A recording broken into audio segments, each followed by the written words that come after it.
감사합니다. 아버지 하나님, 한 주간도 저희들을 지켜주시고 오늘 주님의 전으로 저희들을 불러주신 아버지 하나님 감사합니다. 우리의 예배가 껍데기만을, 형식만을 주님 앞에 올려드리는 예배가 되지 않기를 소망합니다. 우리에게 먼저 찾아오셔서 우리를 불러주시고 우리를 주님의 자녀 삼아주신 아버지 하나님 감사합니다. 이 시간 드려지는 예배가 주님 발 앞에 본인이 아끼고 아꼈던 향유옥합을 깨었던 그 한 여인이 드렸던 그 모습이 우리의 예배가 되어지기를 소망합니다. 우리가 주님을 이 시간 바라보는 시간 되어지기를 소망합니다. 사람의 말로 듣는 것이 아니라 하나님께서 내게 주시는 음성으로 듣는 귀한 시간 되어지기를 소망합니다. 그래서 이 생명의 말씀이 우리의 삶을 이끌어갈 뿐만 아니라 우리가 그 말씀의 반석 위에 세워지는 삶이 되어질 수 있도록 함께하여 주옵소서. 예배를 방해하고 예배를 집중하지 못하게 하는 모든 어둠의 영들은 떠나가게 하여 주시고 이 시간 성삼위일체 하나님께서 우리 예배 가운데 함께하여 주옵소서. 모든 찬양과 예배를 주님께서 홀로 받아주실 것을 믿고 감사를 드리오며 우리를 죄악에서 구원하여 주신 우리 구주 예수님의 이름으로 간절히 기도하옵나이다. 아멘. 우리 전우자 계심라고 인사해볼까요? 사랑합니다. 축복합니다. 잘 오셨습니다. 네, 벌써 이제 달력 한 장이 이제 뜯어야 될 시점이 된 것 같습니다. 돌아오는 목요일이 벌써 2월 첫 번째 날을 그렇게 맞이하게 될 텐데 여러분이 새해를 맞이하면서 가졌던 어떤 마음들, 결단들, 그 고백들 다시 한번 뒤돌아보며 또 새로운 마음을 허락하여 주신 그 하나님 앞에 내가 예배자로, 참된 예배자로 살아가겠습니다. 우리 그런 고백을 담아서 이 시간 함께 찬양하기 원합니다. 우리 모두 예배하는 자 되어 한 번만 찬양하겠습니다. 우리 모두 예배하는 자 되어 온전히 영과 진리로 주를 예배하자.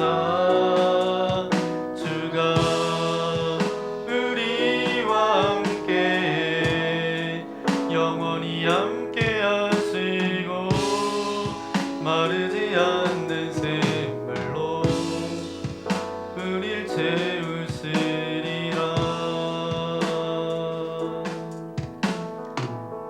우리 삶을 아름답게 채우실 하나님께 영광의 박수 올려드리겠습니다. 오늘 우리 주신 하나님의 말씀 함께 찾아보겠습니다. 아모스서 1장 3절부터 5절까지 말씀입니다.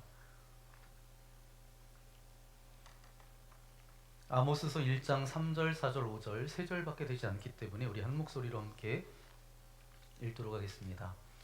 여호와께서 이와 같이 말씀하시되 다메섹의 서너 가지 죄로 말미암아 내가 그 벌을 돌이키지 아니하리니 이는 그들이 철 타작기로 타작하듯 길르앗을 압박하였음이라. 내가 하사엘의 집에 불을 보내리니 베나닷의 궁궐들을 사르리라. 내가 다메섹의 빗장을 꺾으며 아웬 골짜기에서 그 주민들을 끊으며 벳 아웬에서 규잡은 자를 끊으리니 아람 백성이 사로잡혀 기르에 이르리라. 여호와께서 말씀하셨느니라. 아멘. 오늘 아모스서 두 번째 말씀, 아모스서 1장 3절부터 5절까지인데 3절부터 2장 3절까지예요. 그래서 여러분이 나중에 돌아가셔서는 꼭 2장 3절까지 읽으셨으면 좋겠습니다. 이 본문을 가지고 주님 한 분만으로 충분해야 합니다 라는 제목으로 말씀을 나누겠습니다. 각 시대마다 유명한 부자들이 있습니다. 그런데 20세기에 부자들을 얘기할 때 빼놓지 않고 얘기할 수 있는 사람 한 사람이 있는데 그 사람은 이 사람입니다. 진 폴 게티라는 사람이에요. 원래 아버지가 좀 부자였습니다. 그러니까 아버지가 부자니까 당연히 부자겠지. 아버지는 석유 사업을 했습니다. 그것을 물려받아서 이 아들이 더 이 아들 때에서 더 돈을 많이 불렸던 세계적인 부자입니다. 그래서 사업을 위해서라면 오늘의 적도 내일은 손잡는 거예요. 돈 벌기 위해서. 그래서 전쟁 중에서 사업하는 가운데 독일과 독일군과 거래를 했던 사람이 게티이기도 했고요. 2차 세계대전이 끝난 다음에 중동의 유전 개발권을 얻었는데 이라크와 이란, 사우디 이 나라 지역에 석유 사업권을 따내서 세계적인 부자가 됩니다. 그래서 1966년에 기네스북의 세계 최고의 부자로 기록됐던 사람이 이 게티라는 사람입니다.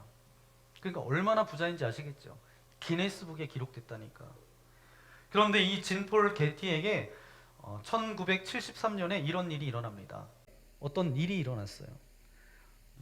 손자였던 존폴 게티 3세가 로마에 살고 있었는데 마피아 집단에게 납치를 당합니다. 그래서 이 마피아가 몸값을 요구하는 거예요. 1,700만 달러를 요구했어요. 지금의 우리나라 돈으로 환산하면 230억입니다. 230억을 요구했어요. 이때 게티가 어떤 반응을 보였는가 하면 이런 반응을 보였습니다. 돈 못 주겠다. 나한테 손자 14명이 있는데 이 손자에게 만약에 170만 달러를 그렇게 주면 다른 손자를 다 붙들어 가지고 그렇게 볼모로 잡아 가지고 돈을 요구할 거 아니냐. 그래서 나는 돈을 못 주겠다. 버팁니다. 그러니까 마피아가 뜻대로 이게 협상이 되지 않자 화가 났어요. 잡아간 손자의 귀를 잘라가지고 다시 보냈습니다. 협박을 합니다. 그러니까 다급해진 이 아이의 아버지가 자기 아버지인 게티를 찾아갑니다. 아버지, 그렇게 돈이 많은데 손자를 위해서 그거 하나 돈 못 쓰세요? 그랬더니 그러면서 아이를 좀 살려달라고 그렇게 요청했어요. 그랬더니 게티가 자기 아들에게 뭐라고 이야기하는 줄 아세요? 돈 줄 수 없다.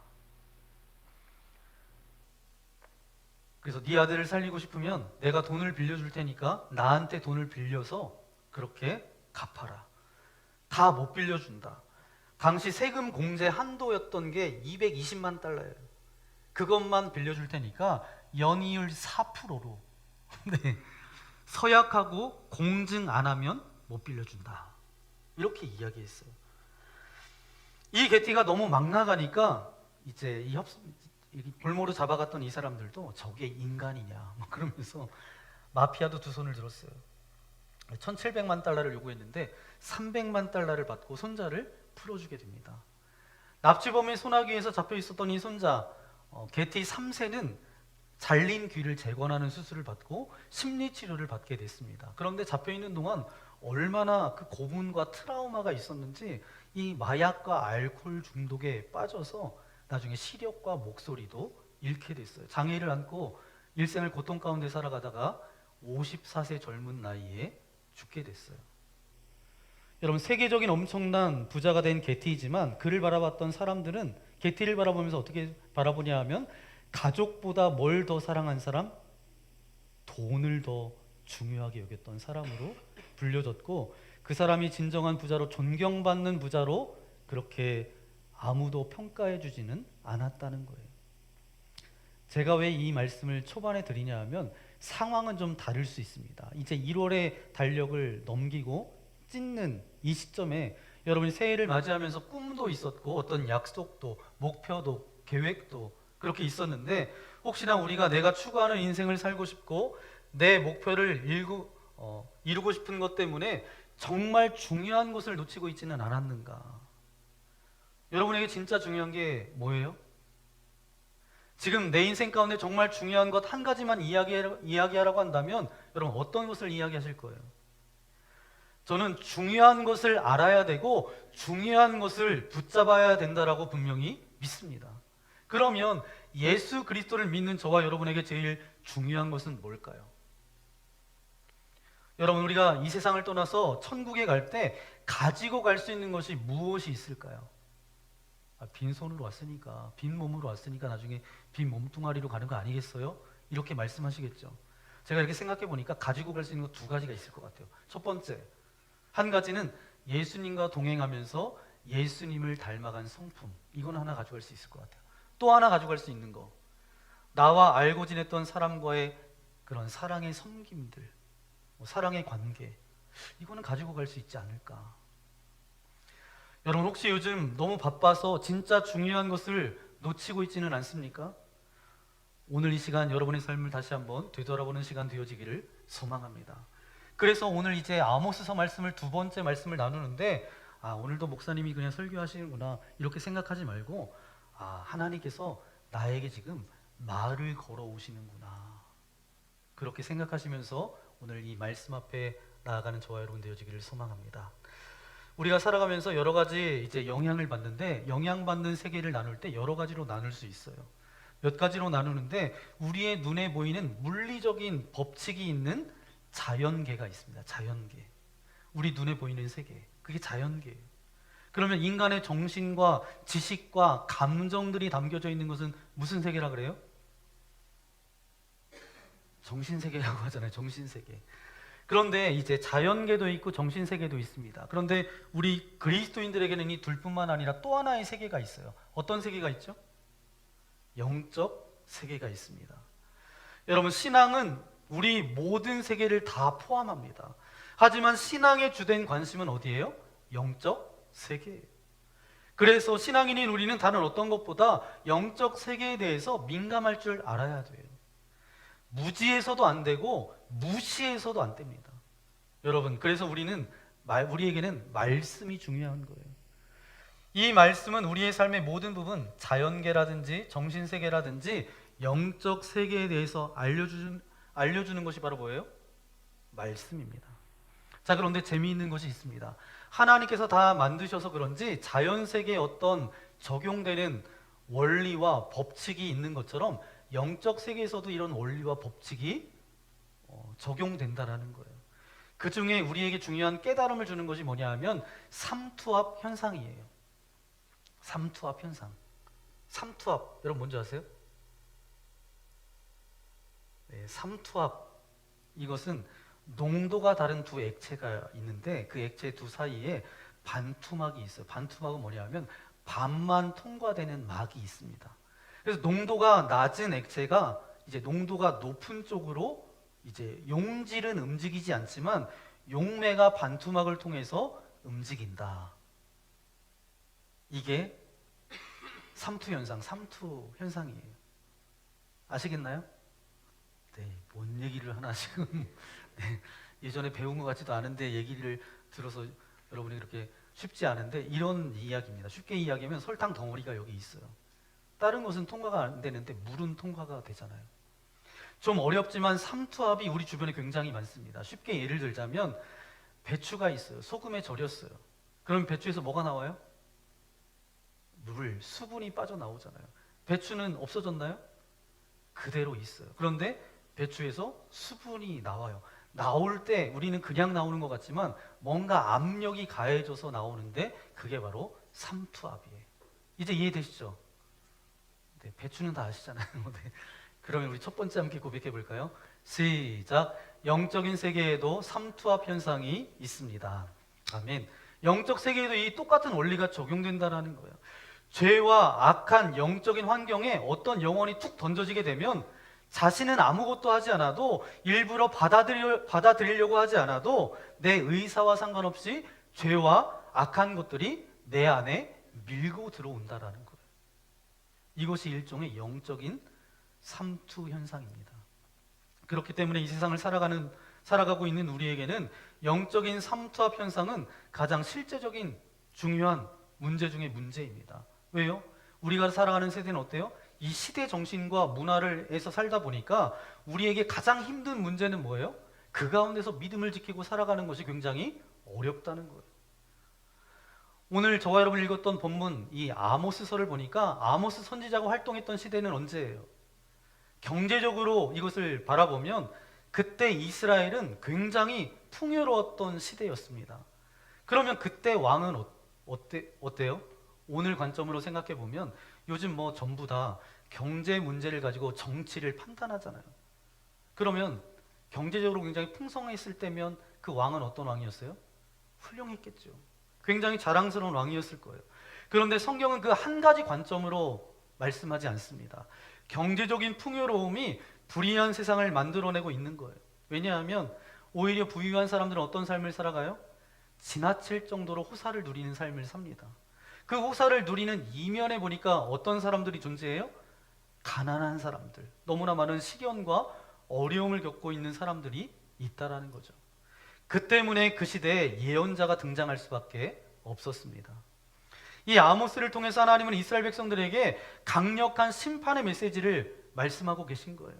그런데 그렇게 이스라엘에게 심판의 메시지를 말씀하시면서 먼저 아모스서 1장 3절부터 2장 3절까지 말씀을 보면 여러 나라에 대한 심판을 말씀하고 계십니다.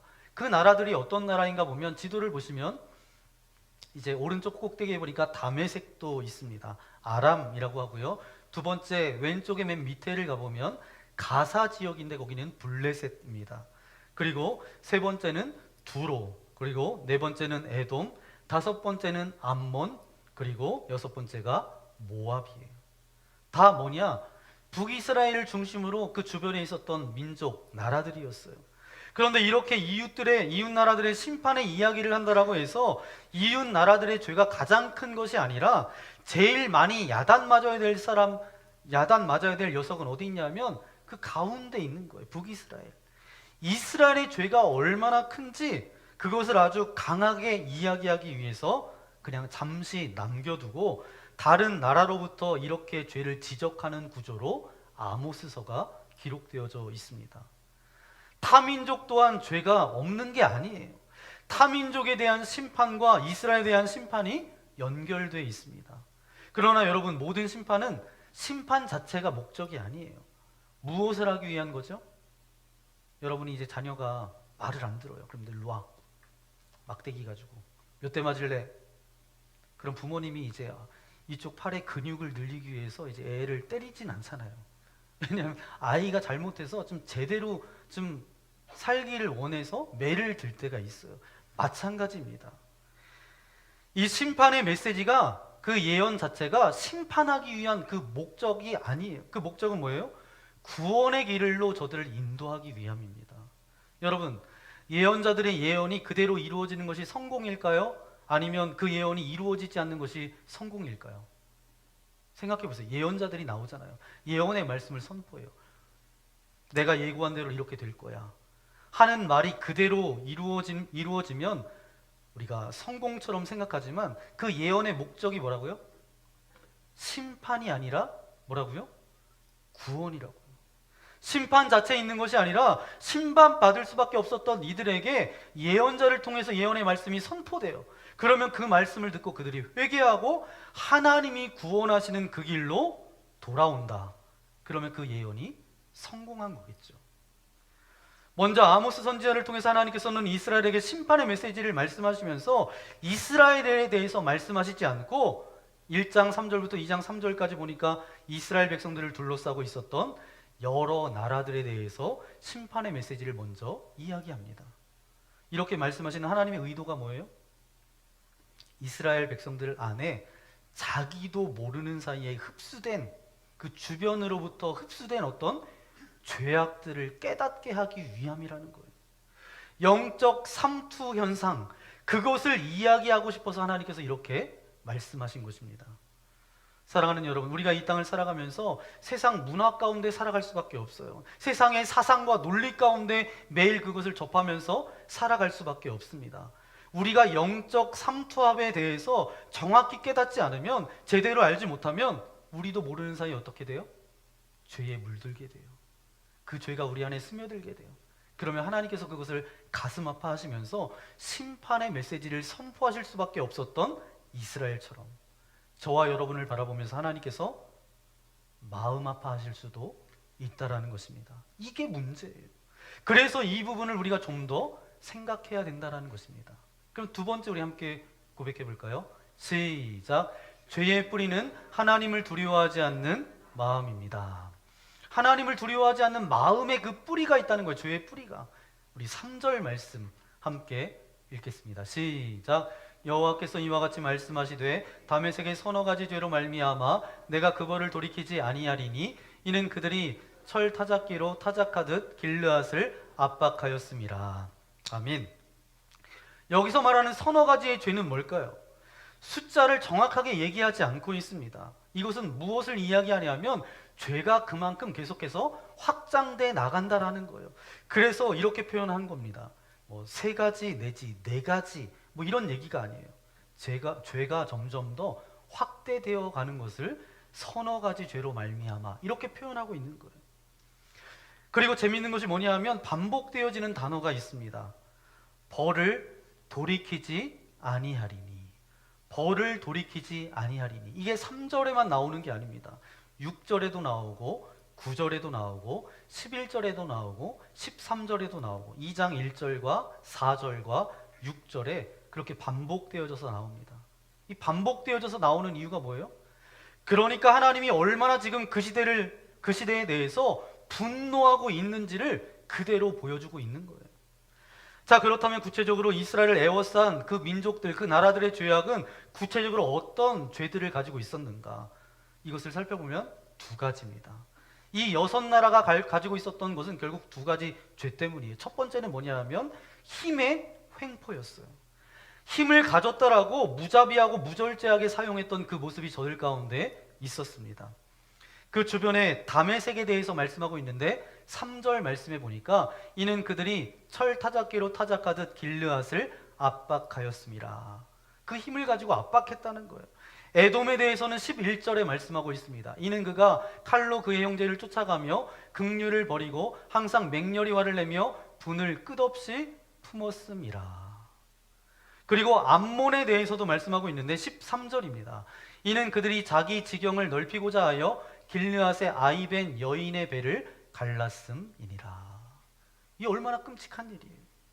그리고 모압에 대해서도 2장 1절에 말씀하고 있습니다. 이는 그가 에돔 왕의 뼈를 불살라 재를 만들었음이라. 인간이 가장 악할 때 짓는 죄 중에 하나가 뭔지 아세요, 여러분?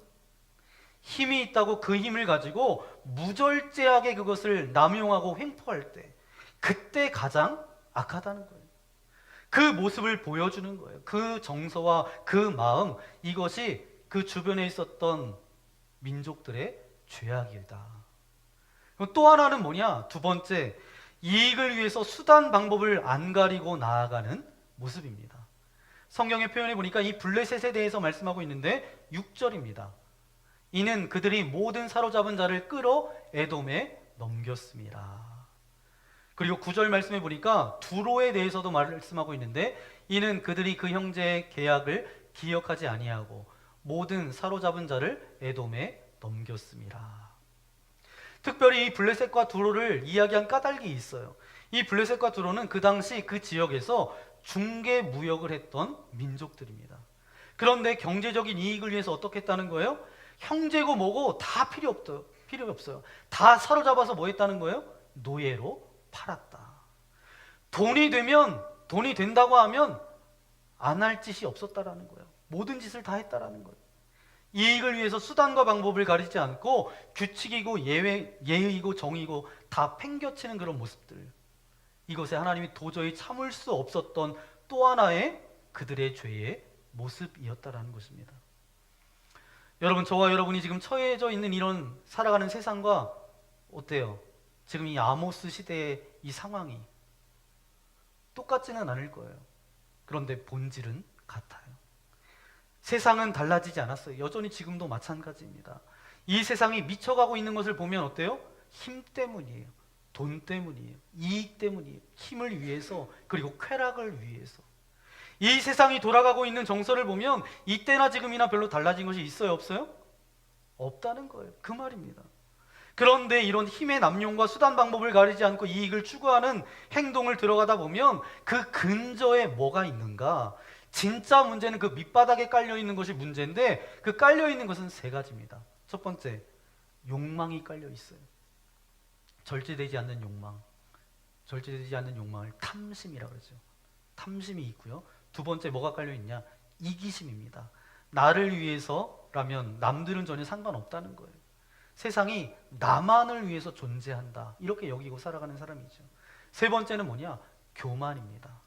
나만 옳고 나만 맞아요. 나만 중요해요. 나만 특별해요. 이게 바로 뭐예요? 교만이에요. 이런 욕망과 이기심과 교만이라고 하는 이 세 가지가 깔려있기 때문에 이런 일들이 벌어졌다는 거예요. 여러분, 기독교 역사 가운데 핍박을 받았던 20세기에 여러 공산권 나라들이 있습니다. 그런데 우리나라 주변에 있는 나라 중에 한 나라가 있어요. 어디예요? 중국입니다. 중국. 우리나라가 해방되던 1945년도부터 우리가 잘 알고 있는 모택동, 마오쩌둥, 중국 전체를 그렇게 통치하게 되죠. 그가 이제 죽게 되는데 1976년까지 이 모택동이 중국을 통치하면서 공산화하기 시작합니다.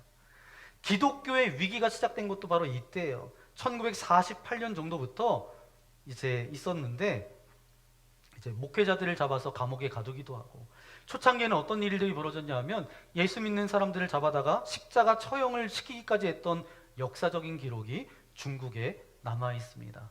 우리가 잘 알고 있는 중국의 문화 대혁명이 일어났어요. 그래서 1966년부터 만 10년, 76년까지 그 문화 대혁명이 이어집니다.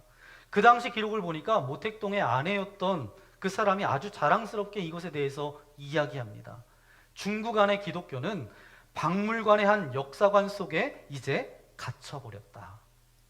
그리고 이렇게까지 이야기해요. 중국에서 기독교는 죽었고 장사되었다. 이렇게 말합니다. 이 문화혁명 기간 중에 중국을 관람하기 위해서 들어갔던 미국의 사절단들이 있었습니다. 이 사절단들의 보고가 1970년도에 있었는데 그들이 갔다 와서 이렇게 말해요. 중국의 교회들이 있었는데 그 교회에 가보니까 단 한 명의 그리스도인도 보지 못했습니다. 교회는 있는데 교회는 닫혀 있고 그 안에 그리스도인들을 한 사람도 못 봤다는 거예요. 그런데 문화 대혁명이 끝난 다음에 중국 기독교가 놀랍게 놀라운 일들이 벌어졌어요. 끝이 아니었습니다.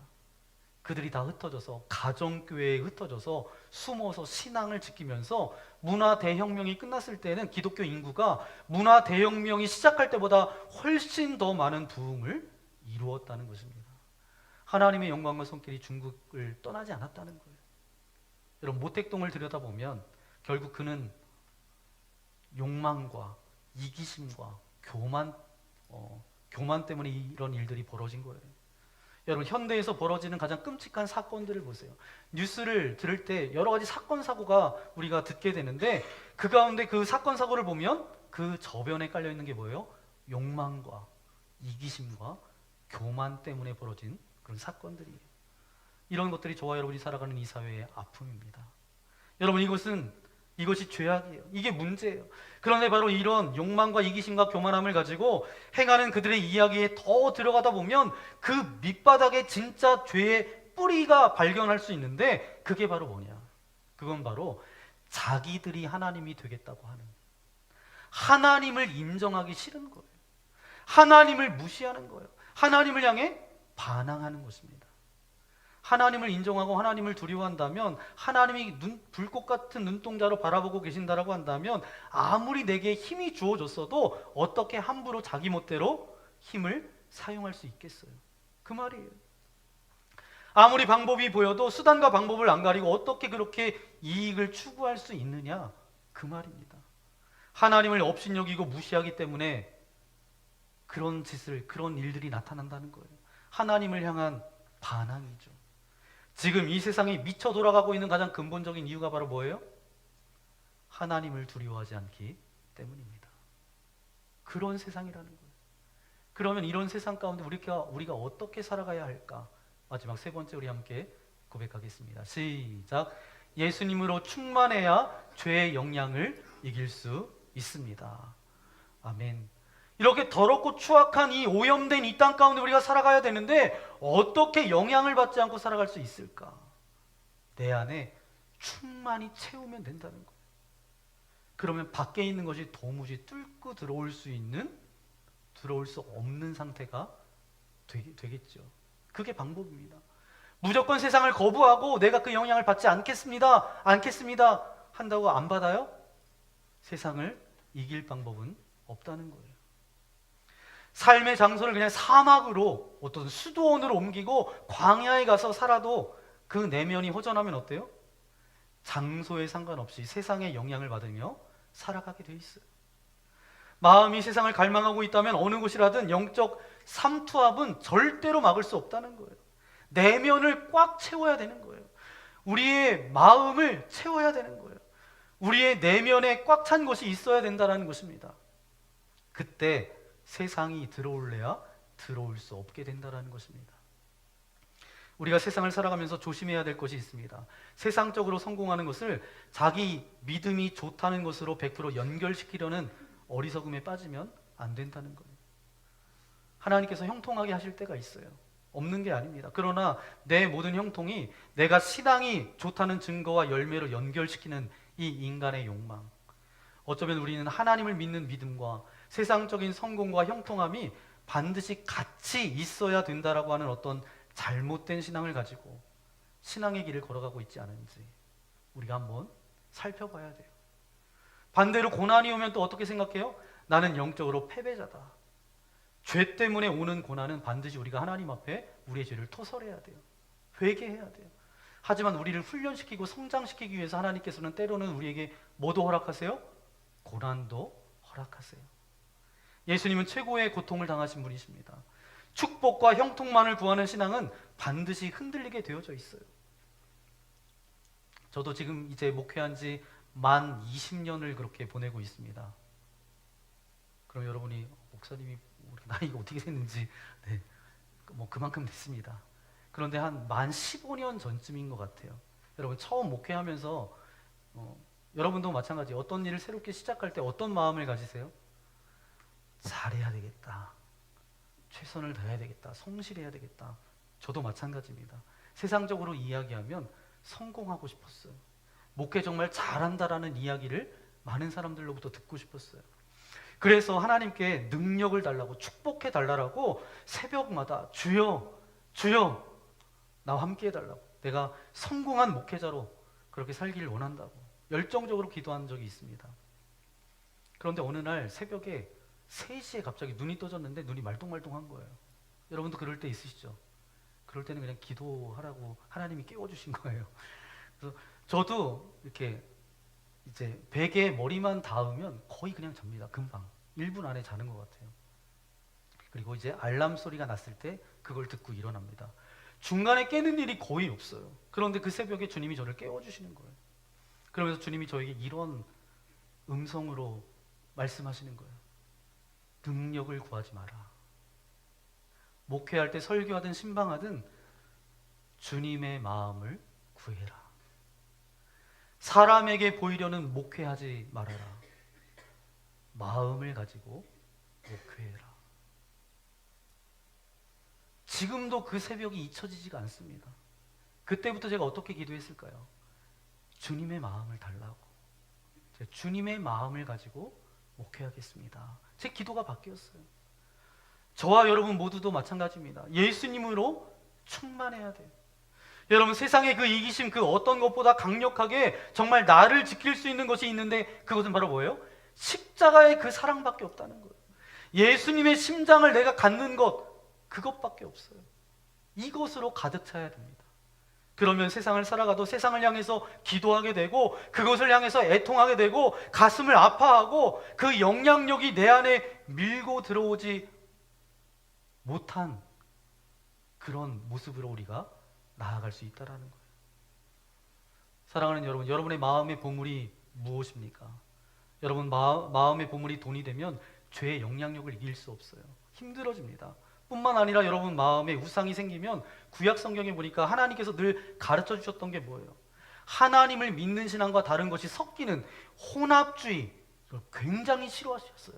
그래서 어떻게까지 말씀하셨어요? 차든지 덮든지 안 되면 토해버린다라고 그렇게 말씀하시잖아요. 저는 여러분의 마음의 보물이 예수님이면 축복받습니다. 이 축복에 대해서 이야기하는 것이 아닙니다. 다시 말해 축복이 올 것이기 때문에 예수님으로 충만합니다. 충만합시다. 이 말을 하고 싶은 게 아니에요. 내가 이걸 버리면 하나님이 이런 축복을 주시겠지, 이 축복에 대한 얘기를 하는 게 아니에요.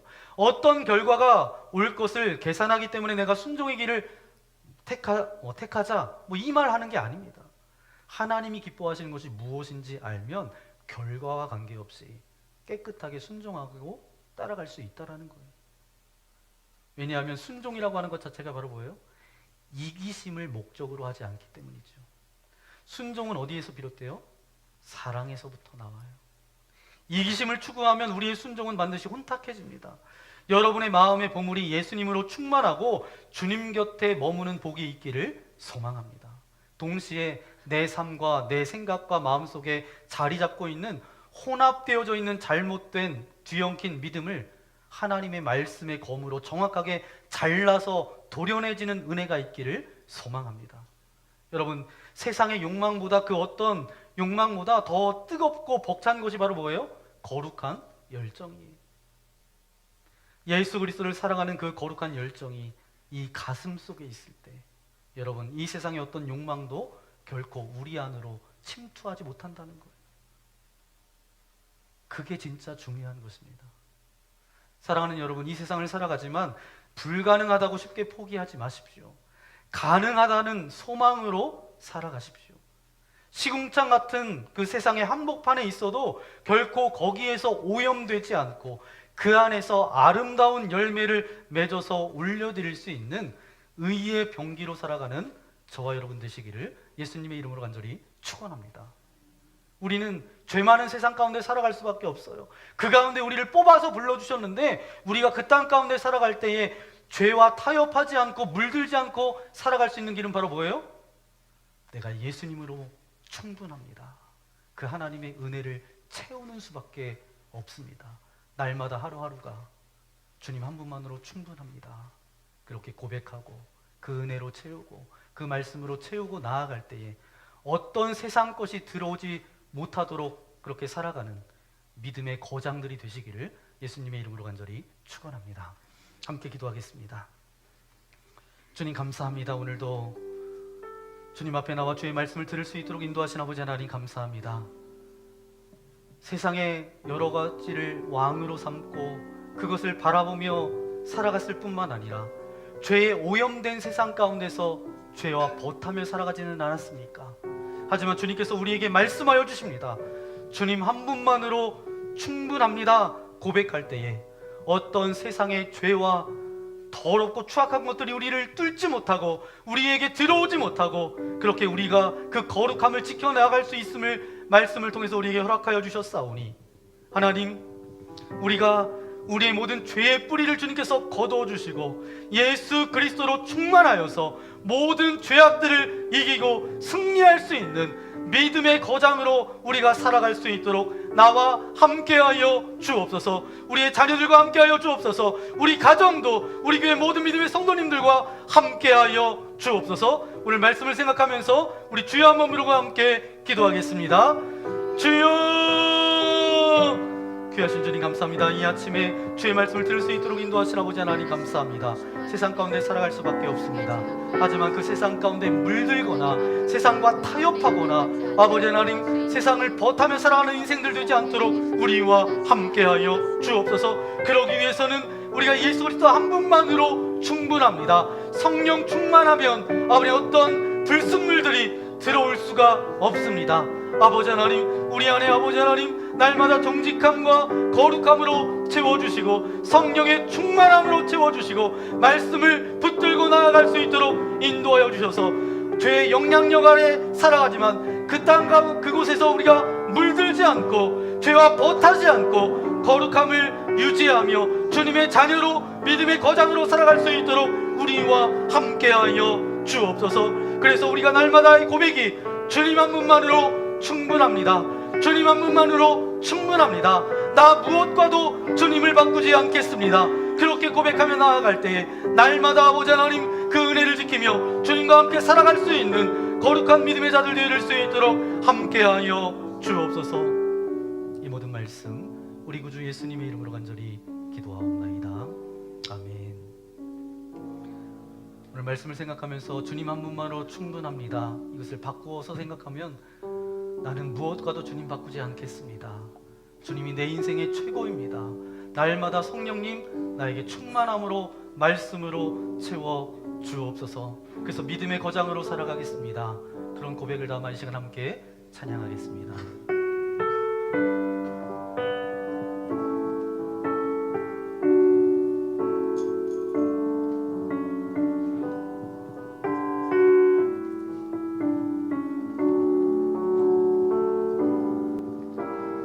무엇과도 주님을 바꾸지 않으리.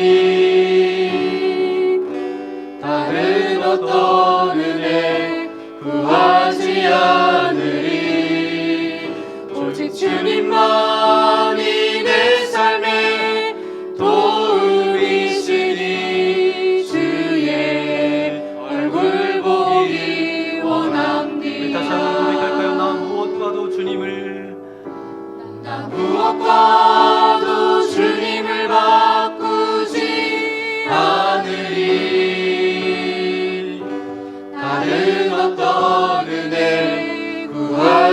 하느니 오직 주님만이 내 삶의 도움이시니 주의 얼굴 보기 다 함께 일어나서 원합니다. 주님 사랑합니다. 주님 사랑해요.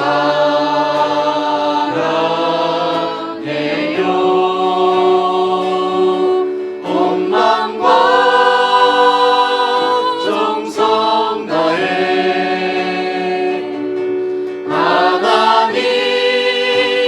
하나님의 신실한 친구 되기 원합니다. 우리 다시 한번 주님 사랑해요.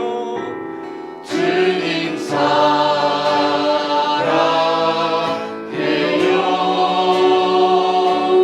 온 마음과 정성 다해 하나님의 신실한 친구 되기 원합니다.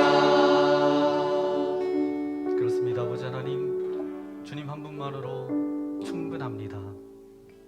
나 무엇과도 주님을 바꾸지 않겠습니다. 주님으로 충만합니다. 세상을 살아가면서 우리가 물질을 생각하고 사람을 생각하다 보면 어느새 우리의 심령 속에 물질도 들어오고 사람도 들어오고 그것이 나를 지배하고 그것으로부터 우리가 농락당할 때가 한두 번이 아닙니다. 아버지 하나님, 오늘 말씀을 통해서 우리에게 허락해 주셨사오니 죄 많은 이 세상 가운데 죄의 영향력 가운데 우리가 물들 수 있고 타협할 수 있습니다. 영적 삼투압을 통해서 우리가 그렇게 죄 가운데 행할 수밖에 없지만 이미 예수 그리스도 한 분만으로 충분합니다. 고백하며 선포하며 나아갈 때 성령 하나님께서 우리의 마음 가운데 찾아와 주셔서 성령의 충만함을 덧입게 하여 주시고 말씀의 충만함을 덧입게 하여 주셔서 어떤 죄도 틈타지 못하는 믿음의 거장으로 살아갈 수 있도록 우리와 함께하여 주옵소서. 그 고백을 담아 귀한 물질을 주님께 올려드립니다. 기뻐 받아주시며 이 물질이 사용되어지는 곳곳마다 주님의 사랑과 은혜가 흘러가게 하여 주시고 우리의 삶과 가정과 일터와 사업장을 주님께서 축복하여 주셔서 물질 때문에 어려움 당하지 않도록 주께서 인도하여 주옵소서. 오늘 이 자리에 나올 때 여러 가지 근심과 염려와 두려움과 걱정과 관계의 문제와 어떤 섭섭함을 가지고 나왔습니까?